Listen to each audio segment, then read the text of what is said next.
इस एक्सप्लेनर में स्वागत है। आज हम एक बहुत ही दिलचस्प और गहरे विषय पर बात करने वाले हैं, वैदिक दर्शन। हम समझेंगे कि कैसे ये प्राचीन ज्ञान भोजन करने जैसी एक रोजमर्रा की साधारण सी जैविक जरूरत को ब्रह्मांडीय ऊर्जा के एक पवित्र आदान प्रदान में बदल देता है। ये सच में एक ऐसा नजरिया है जो हर निवाले को एक नया अर्थ देता है। तो चलिए बिना किसी देरी के शुरू करते हैं। अब इस पूरी फिलॉसफी को समझने के लिए तैत्तिरीय उपनिषद के इस मूलभूत सत्य से शुरुआत करते हैं। अन्नम ब्रह्मेति, यानी अन्न ही ब्रह्म है।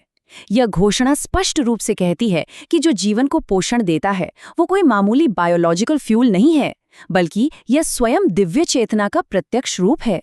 जरा सोचिए, ये विचार कितना क्रांतिकारी है। जो ऊर्जा हमारे भीतर जा रही है वो सीधे ब्रह्मांड के स्रोत से जुड़ी हुई है। भाग 1, परम सत्य के रूप में अन्न।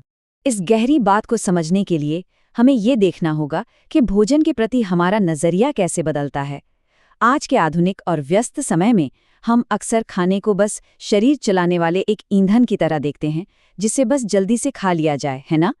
लेकिन इसके बिल्कुल विपरीत वैदिक दृष्टिकोण भोजन को आत्मा और मन के लिए दिव्य चेतना और आध्यात्मिक ऊर्जा के प्रवाह के रूप में पूछता है।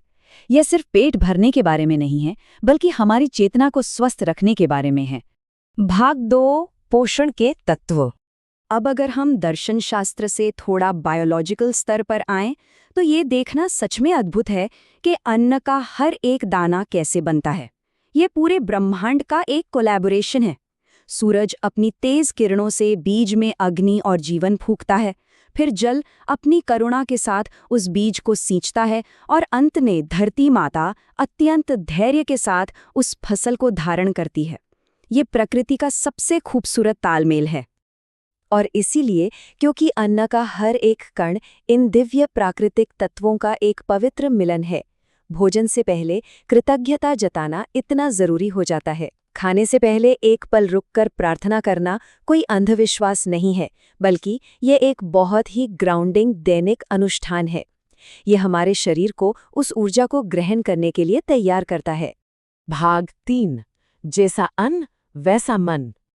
आपने ये पुरानी कहावत तो सुनी ही होगी, जैसा अन्न वैसा मन। ऋग्वेद और छांदोग्य उपनिषद से ली गई यह अवधारणा प्राण या जीवन शक्ति के बारे में एक बहुत गहरा सच बताती है। सच ये है कि हमारे पोषण की शुद्धता सीधे तौर पर हमारे मन की शुद्धता को तय करती है। हम जो खाते हैं वही हमारी चेतना बन जाता है। तो यहाँ सबसे बड़ा टेकअवे ये है कि जब भोजन सात्विक होता है, यानी उसमें पवित्रता और करुणा जैसे गुण होते हैं, तो वो हमारे मन में स्पष्टता और आंतरिक शांति लाता है। वहीं अशुद्ध भोजन हमारी चेतना को धूमिल कर देता है।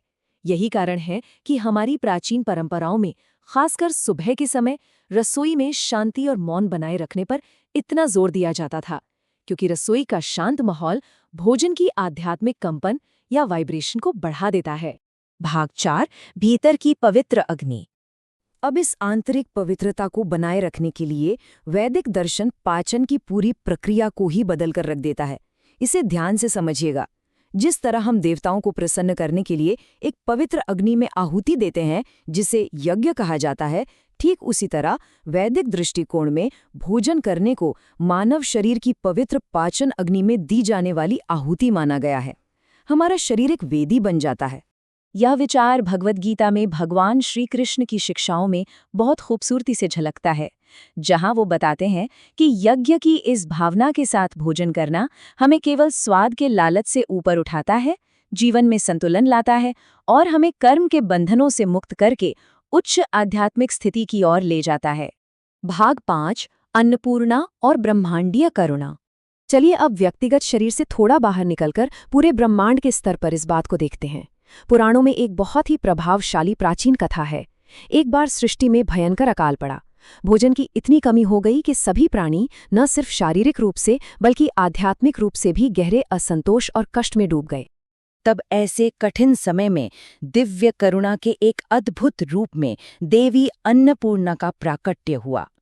देवी अन्नपूर्णा, जो भोजन की अधिष्ठात्री शक्ति हैं, उन्होंने एक सार्वभौमिक माता के रूप में पवित्र नगरी काशी में अवतार लिया, ताकि सृष्टि के सभी जीवों की भूख को शांत किया जा सके।